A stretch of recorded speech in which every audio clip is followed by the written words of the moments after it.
ഇപ്പോൾ എല്ലാവർക്കും കാഷ്വലി കണ്ടുവരുന്ന ഒരു കാര്യമാണ് മോണരോഗം. ആക്ച്വലി മോണരോഗം തടയാൻ എന്തൊക്കെയാണ് ചെയ്യേണ്ടത്? ഈ മോണരോഗം എന്ന് പറയുന്നത് ബേസിക്കലി നമ്മുടെ പല്ല് സപ്പോർട്ട് ചെയ്യുന്ന സ്ട്രക്ചറാണ് നമ്മുടെ ഗംസ് അല്ലെങ്കിൽ മോണ എന്ന് പറയുന്നത്.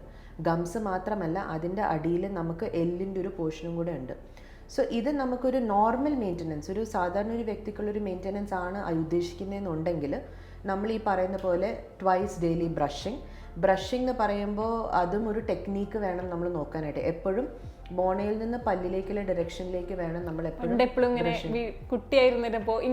എക്സാക്ട്ലി അത് തന്നെ. അതായത് എപ്പോഴും it's that up and down. പിള്ളേർക്ക് ഞാൻ പറഞ്ഞു കൊടുക്കുക up and down, role and role എന്നാണ്. So we should never go in A horizontal direction. അത് ആക്ച്വലി കൂടുതൽ തേയ്മാനം സൃഷ്ടിക്കുക ചെയ്യാം.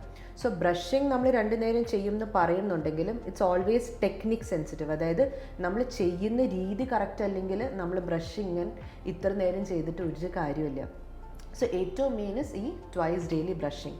പിന്നെ നമ്മൾ പറയാറുള്ളത് എന്താണെന്ന് വെച്ചാൽ ജനറൽ ഹെൽത്ത് മെയിൻ്റനൻസ് ചെക്കപ്പ് എപ്പോഴും ചെയ്യണം. Recently what we have seen is hormones have a very big role in this gum disease. അതായത് പെൺകുട്ടികൾക്ക് പ്രത്യേകിച്ച് പ്രീ മെൻസ്ട്രൽ ആവുന്ന സമയത്ത് അവർക്ക് ഗം ബ്ലീഡിങ് കാണാറുണ്ട്. അത് പ്യുവർലി ഹോർമോണലാണ്. അപ്പോൾ അത് ആ ഒരു ടൈം കഴിയുമ്പോൾ ഓട്ടോമാറ്റിക്കലി ശരിയാവും. പിന്നെ പ്രഗ്നൻസി റിലേറ്റഡ് മോണരോഗം നമ്മൾ കാണാറുണ്ട്. അതും it is based on hormones. പക്ഷെ അത് ആക്ച്വലി നമ്മൾ ചെക്കിൽ നിർത്തണം. ബിക്കോസ് ഈ പ്രഗ്നൻസി എന്ന് പറയുന്നത് we have A span of 9 months അല്ലേ.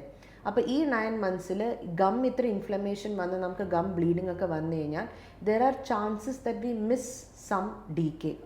അതുകൊണ്ട് നമ്മൾ ഈ പ്രഗ്നൻറ്റ് വിമൻ അറ്റ്ലീസ്റ്റ് ആ സെക്കൻഡ് ട്രൈമസ്റ്ററിൽ മാൻഡേറ്ററി ഡെൻറ്റൽ ക്ലീനിങ് ചെയ്യുന്നത് നല്ലതായിരിക്കും. പിന്നെ നമ്മൾ വേറെ കണ്ടുവരാറുള്ളത് ഡയബറ്റിക് ആയിട്ടുള്ള ആൾക്കാർക്ക്, അവർക്കാണ് ഏറ്റവും കൂടുതൽ മോണരോഗം അവരുടെ ലൈഫിനെ വരെ ബാധിക്കുന്ന രീതിയിൽ കാണാറുള്ളത്. അതെങ്ങനെയാണെന്ന് വെച്ചാൽ ആ ഡയബറ്റിക്കിൻ്റെ അളവ് ഹൈ ആണ് അല്ലെങ്കിൽ ഷുഗർ ഹൈ ആണെന്നുണ്ടെങ്കിൽ ഓട്ടോമാറ്റിക്കലി മോണരോഗത്തിൻ്റെ അളവും ഭയങ്കര ഹൈ ആവും. ഇവിടെ ഞാൻ ഉദ്ദേശിക്കുന്നത് നോട്ട് ജസ്റ്റ് ദ ഗം, ആ ഗമ്മും അതിൻ്റെ ചുറ്റുമുള്ള എല്ലും ആക്ച്വലി കുറച്ച് ദ്രവിക്കാൻ തുടങ്ങും. അതുമൂലം നല്ലൊരു പല്ല്, ഒരു കേടുമില്ലാത്ത പല്ല് വരെ അവർക്ക് ആടാൻ തുടങ്ങും. So if it is a correlation of diabetes and മോണരോഗം, അവിടെ നമ്മൾ ഡയബറ്റീസ് അണ്ടർ ചെക്ക് വെച്ചാൽ മാത്രമേ മോണരോഗം നമുക്ക് തടയാൻ അല്ലെങ്കിൽ ഒന്ന് ലിമിറ്റിൽ വെക്കാൻ പറ്റുള്ളൂ. പിന്നെ mandatorily once in a year at least നമ്മൾ ഡെൻറ്റൽ ക്ലീനിങ് ചെയ്യണം. അപ്പോൾ വി ക്യാൻ റൂൾ ഔട്ട്, അതായത് വേറെ എന്തെങ്കിലും നമ്മൾ മിസ് ചെയ്തിട്ടുണ്ടെങ്കിലും വി ക്യാൻ കവർ അപ്പ്. അങ്ങനെയാണ് ജനറലി നമ്മൾ മോണരോഗം ഡീൽ ചെയ്യുക.